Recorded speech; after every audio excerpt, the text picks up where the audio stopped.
ಉತ್ತರ ಕರ್ನಾಟಕ ನ್ಯೂಸ್ಗೆ ಸ್ವಾಗತ. ನಾನು ರಾಣಿಕೋಟೆ.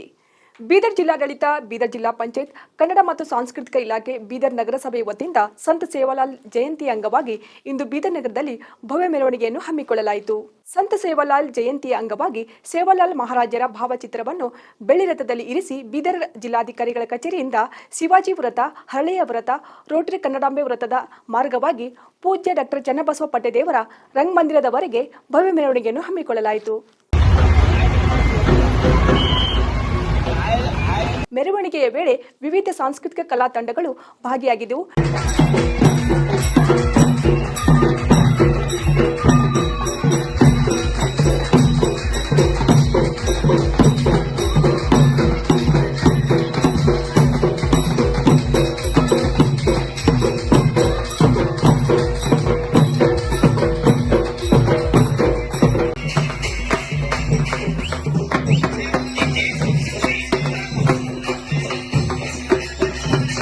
ಡಿಜೆ ಸೌಂಡ್ಗೆ ಯುವಕರು ಭರ್ಜರಿ ಸ್ಟೆಪ್ ಹಾಕಿದರು.